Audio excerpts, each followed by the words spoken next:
Thank you for tuning in to the Phocused Black podcast, where we are broadcasting on YouTube. That is at PBS Media Studios, where we are live 8 p.m. every Thursday. We have an exciting episode for you today. Episode 4, where we're talking about Afrofuturism and virtual reality, shaping the future. Step into a virtual world where imagination and technology intertwine. In this exhilarating podcast, we will delve into the intersection of Afrofuturism and virtual reality and discuss how these powerful forces are shaping the future. We have a number of experiences that we're going to share with you today. Thank you for tuning in. Let us know where you're tuning in from. Welcome again. Peace. My name is Naseed Gifted, and I'm the co-host. Today, we have a number of experiences we want to share with you with regards to Afrofuturism and virtual reality. My co-host, Dilettante J. Bass, who's not here today, actually taking care of some family matters, some personal matters, but definitely excited. We wanted to make sure that we're consistent and making sure that we are bringing forth the flavor that you need to know about today. So we're going to start off with what is Afrofuturism and how does that intertwine with virtual reality. So Afrofuturism, and we're going to keep talking about this each and every week. Thank you for tuning in. Let us know where you're tuning in from. Make sure you like and subscribe. Tell a friend.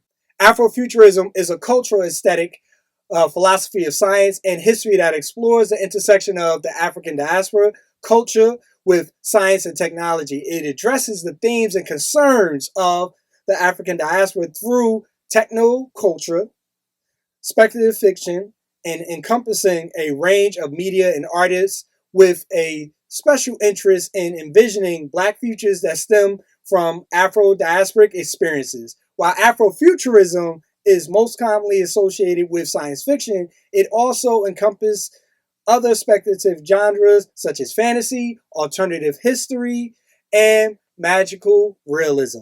The term has been coined by Mark Deary, an American cultural critic, in 1993, but explored in the late 1990s through conversations by Alondra Nelson. So that's Afrofuturism. And today we're going to talk about how this intertwines with virtual reality. So there's a few keys that we're going to be talking about with regards to Afrofuturism this evening. We're going to show you a couple of experiences. I had the opportunity to be able to, take my children to some of these Afrofuturism experiences, but also virtual reality, and explore how this has been a part of how we're going to be able to shape the future, because that's what this episode is all about, shaping the future.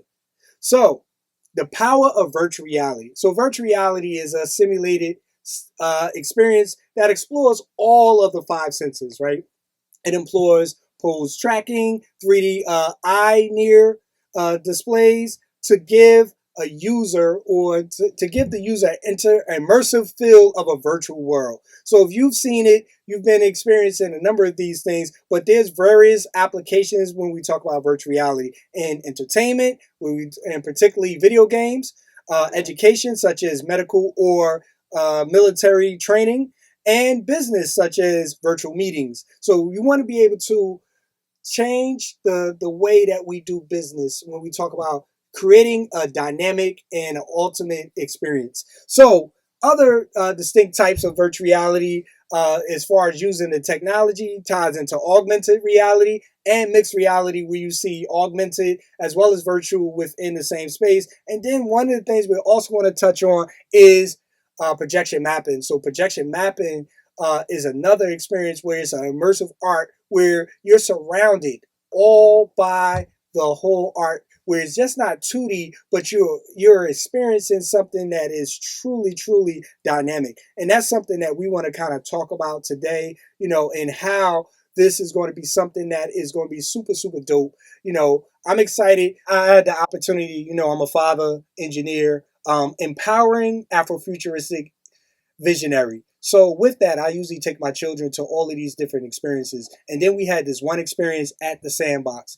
Sandbox VR up in Paramus. Shout out to them for creating these dynamic experiences. Oh man, it was phenomenal. I want you guys to see the clip of how we started, because in virtual reality, it's such a real experience now.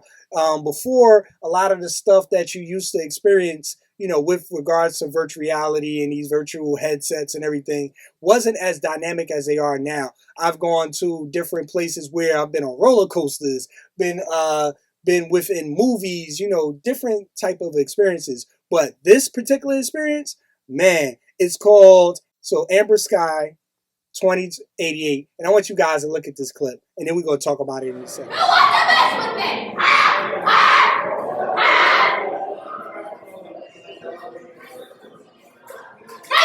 Right there, right there.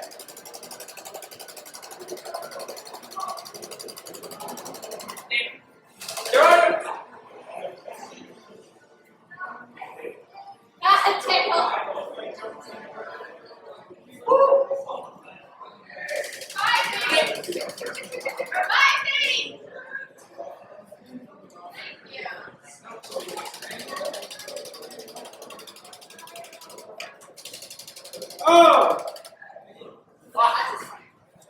Kill it, kill it, kill it! What is that thing? Ew, it's ugly as heck! Right behind you! Kill it! Ugly little bitch!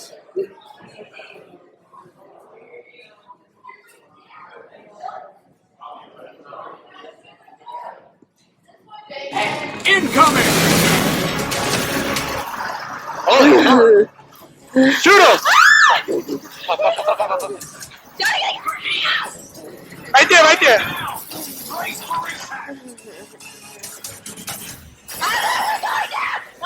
Ah!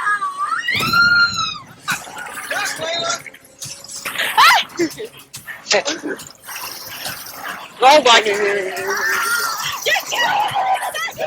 Oh shit!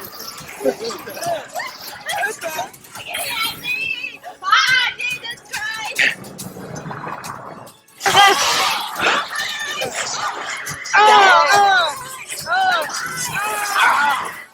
Hey, get him!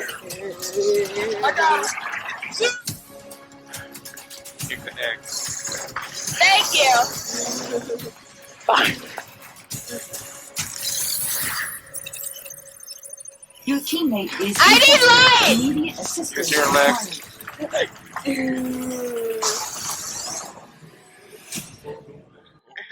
Hey.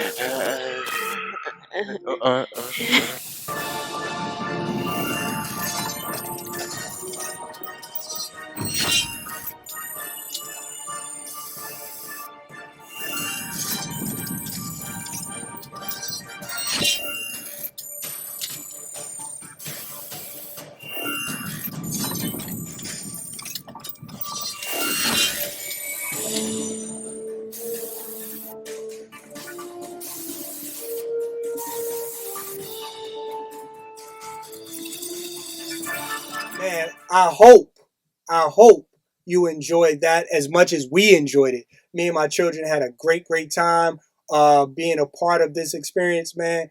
When I'm talking about the aliens and all of these different things, they had the fans on, you had the audio, I mean, you see there's a clip in there, and I'm not even sure if you see it. If you rewind it, you will look at it. But there's a part where we're actually going down an elevator shaft and actually going up. And you feel it in your stomach the whole time when we're just really standing there. But the illusion that is being created allows you to be able to get into that. So that is something that's super dynamic, super dope. And we love that actual experience. I mean, if you've done any experiences like this, hey, let us know. Type into the comments. Hey, you've just tuned into the Futures Black podcast. Thank you for tuning in. We definitely appreciate you. This is one of the experience. And then now we went to Washington, D.C. to the Art Tech House. The Art Tech House, we have an immersive art experience. Shout out to Vince Frazier. He has a dynamic exhibit that was down there at the Art Tech House where it was called Afrofuturism. Afrofuturism, man. When I tell you this was a dynamic experience, hey, I can't even talk about it. I'm going to let you see this experience. We talking about spoken word, we talking about visual experience, and we talking about immersive art. immersive art. So I want you to look at this clip. Let us know what you think. Shout out to Vince Frazier from the UK, who's been doing this Afrofuturism, Afro-realism adventure and created this whole dynamic experience. There's actually 3 different scenes, and each one of the scenes actually has spoken word that goes along with it. You know, I just want to give you a clip of the experience, but it is super, super dynamic, man. Tune in. Let me know what you think in the comments. Says, find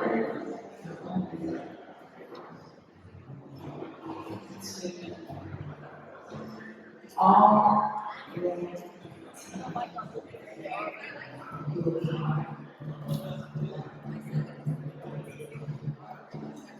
you're good and just and righteous.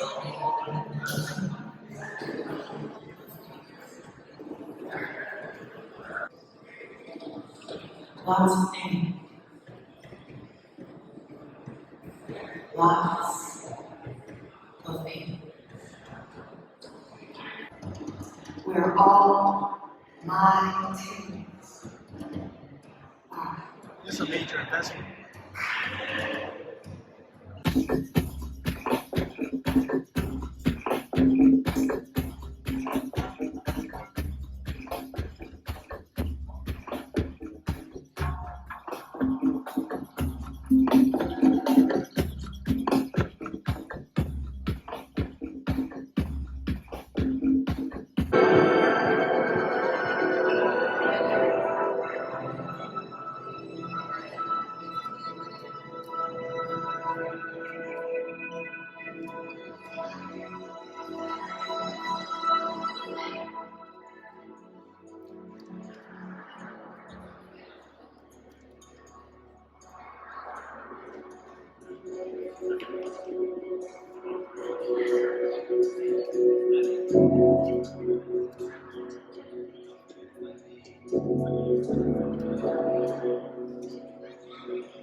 Now, last but not least, we have this super, super dope experience, man. Hey, your peoples, your guy, Dilettante and me, hey, we're in virtual reality. So shout out to Bernard Keys out of Chicago, who was a Chicago public schools educator who decided to not only teach esports to the inner city youth, but he actually started creating virtual worlds. And in this virtual world, where you talk about, he does STEM City.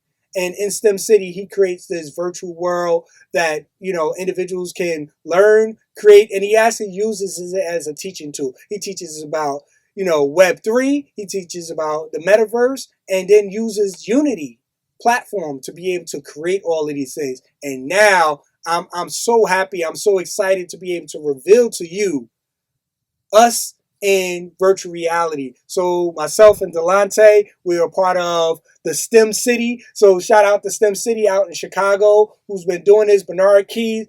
Hey man, thank you for being able to create this really, really dynamic experience. But this is going to be leading up to what we're doing with our BikeCon week and KHEM FEST, which is going to be in the 10th anniversary down in Miami, Florida.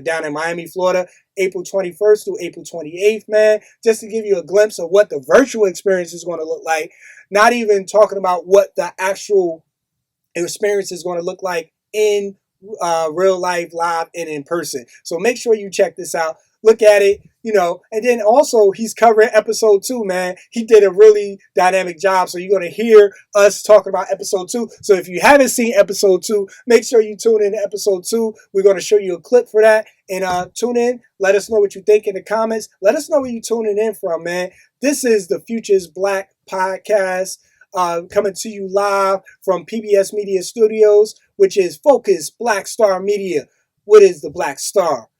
And we're tuning in every Thursday evening on YouTube.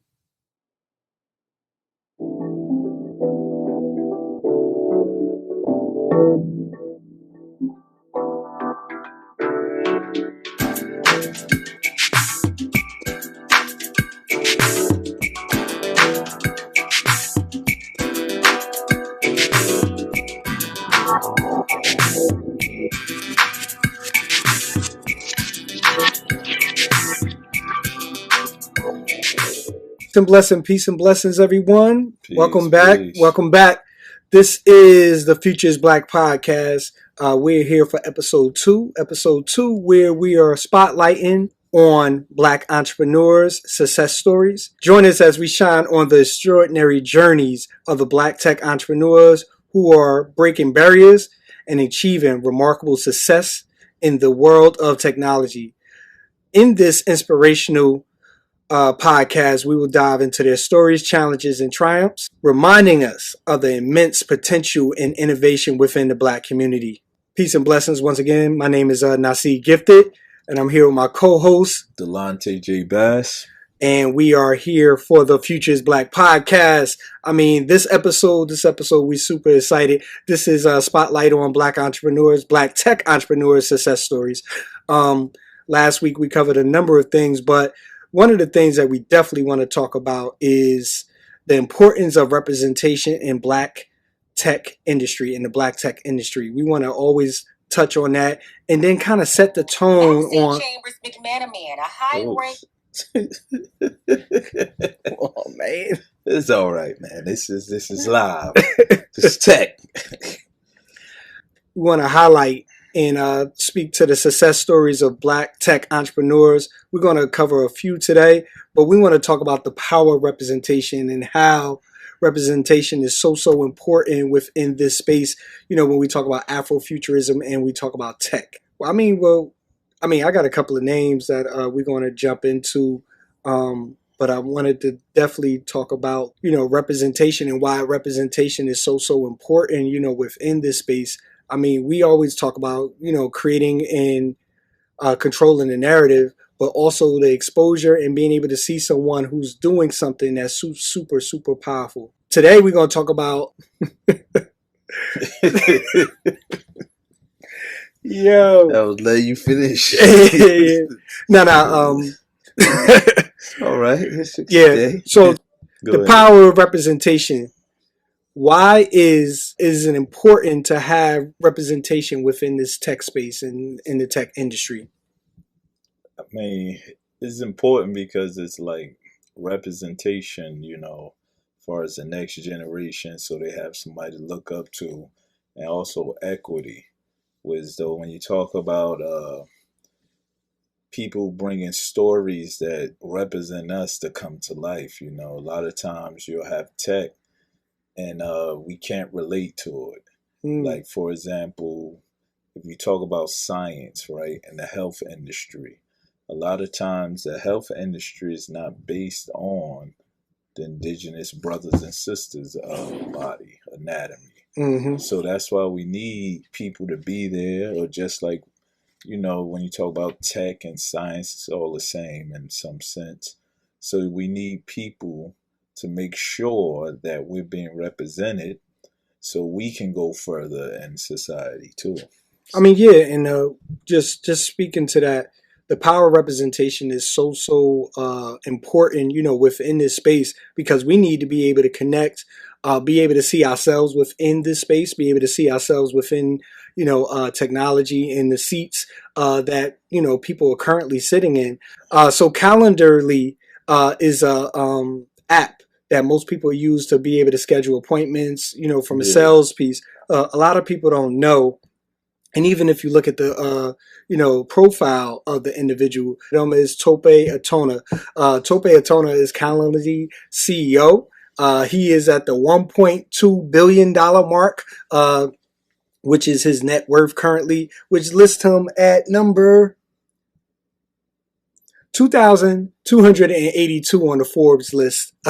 So, that puts him at the bottom of that. But a lot of people don't know about him or his story, as CEO. He came to the States here from Nigeria at the age of 15 as a teenager, went to school here, went to college. And upon going to college, he actually started several startup businesses and then worked corporate as well. And the journey that he talks about is about failing early and failing often. So his early entrepreneurial ventures were not too much of a success, I would say.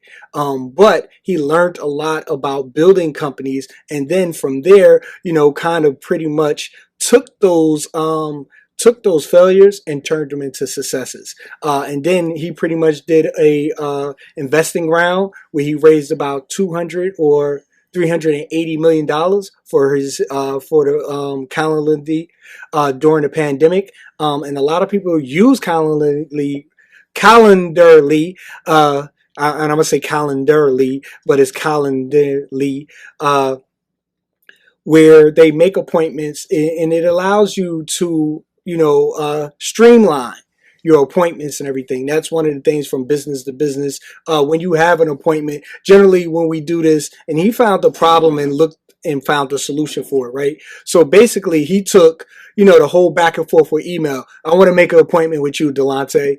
I say, hey, how's next week sound? Once again, shout out to Bernard Keys. Bernard Keys, man, you did a dynamic job, man.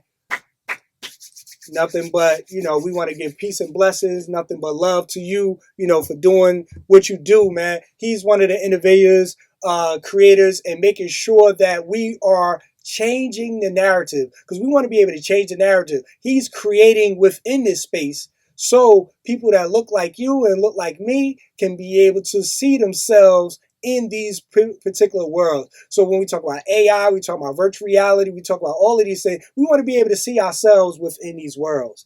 And I just want to kind of get onto, some talking points, with regards to virtual reality, and then some of the dynamic projects that's actually coming out of it. So with immersive art, and we talk about virtual reality, they're using this in healthcare right now. And then there's 5 particular reasons in healthcare that they're using virtual reality. When we talk about surgery, we talk about training, those things are happening in virtual spaces because we don't want people experimenting with bodies first. You're doing the simulations within, training student medical professionals, but now you could do it in virtual reality. You could actually separate a heart. You could look at the brain, look all around it, be able to dissect that in a virtual space, and then take that and then go into the live, real life individuals to be able to do those type of things. But imagine a surgery that's happening, and then you being able to see that in real time, with regards to all of the incisions that are being done, all of the pieces, parts of the body that is being removed. Those are things that are happening within the medical field. And then also they're using virtual reality to be able to address trauma. So within patients, the anxiety, trauma, I'm thinking about trauma and I'm talking about creating virtual spaces to be able to deal with trauma that's in the neighborhood.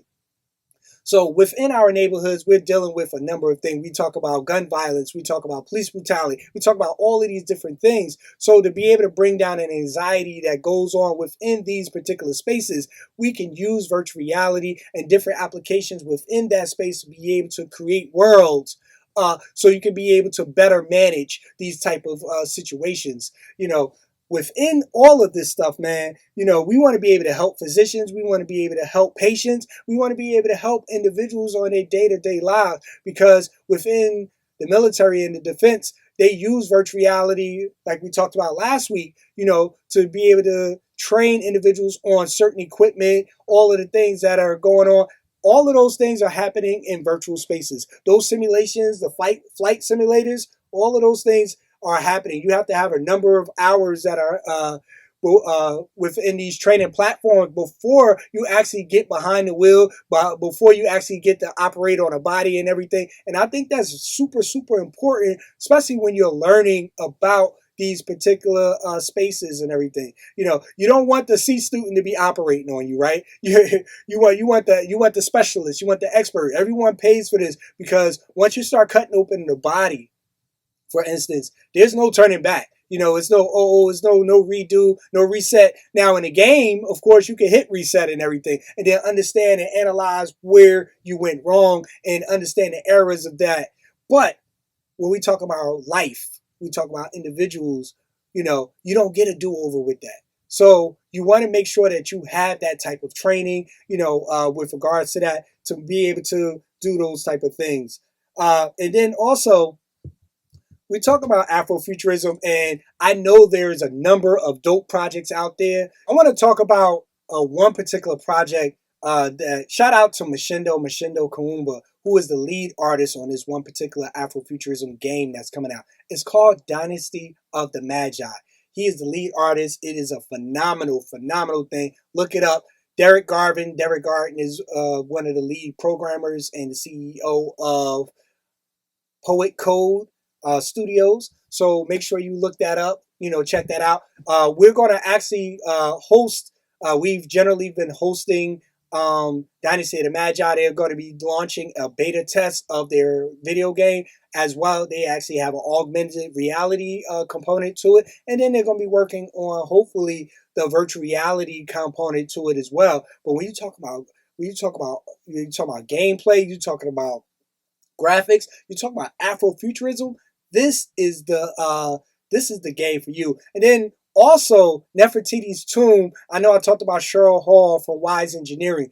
They created Nefertiti's Tomb, which is a platform where you do a treasure hunt, you know, understanding and, you know, searching the tombs of ancient Kemet within Nefertiti's Tomb, of course, unlocking treasures, solving puzzles, all of these different things. And you know, there's educational uses, there's gaming platforms, and then taking the gamifying, you know, a number of these different things to be able to educate and train people is something that's so important. And that's what virtual reality allows you to be able to do. So what I see for this particular space and being able to shape the future, I see more of this, it becoming more and more real. You know, if you experience any of these virtual reality platforms nowadays, man, you know, it's just like going to a 4D theater. A lot of you probably haven't been to a 4D theater, but we're talking about, you know, applying to all of the senses, right?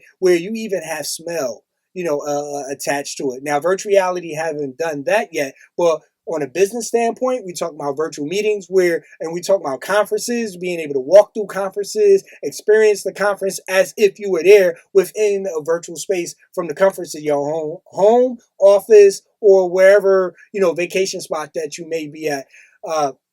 That's why with Web3, the metaverse, and all of these different things, a lot of people need to be hip to this stuff because people are buying digital real estate. So people are buying houses, right? But then you got people in the metaverse who are buying digital real estate, buying NFTs, which is non-fungible tokens. You know, that's a whole nother episode. I'm not even going to go into that in a deep level. But this is some of the work that Bernard Keys is doing over in Chicago. And then, like right now, he's actually partnering with us, KHEM FEST and ByteCon Week, to be able to bring this type of world to individuals who may not be able to travel, but want to experience everything that we're offering as far as Afrofuturism and blacks in technology, all of those things as we celebrate the excellence within this field. So if you know of any Afrofuturism experiences that are going on, please put that in the chat. Tag me, tag us, you know, within this. This is the Futures Black podcast, you know, coming to you live every Thursday, 8 p.m. on YouTube. PBS Media Studios, which is the Phocused Black Star Media. You know, I mean, we talked about a ton of things. We showed you a number of clips, you know, with regards to this whole virtual reality space. So what I need you to do is let us know what you think. How you feeling about virtual reality? Do you think it's going to be the next thing? Is it going to take businesses to the next level? How is it going to impact healthcare?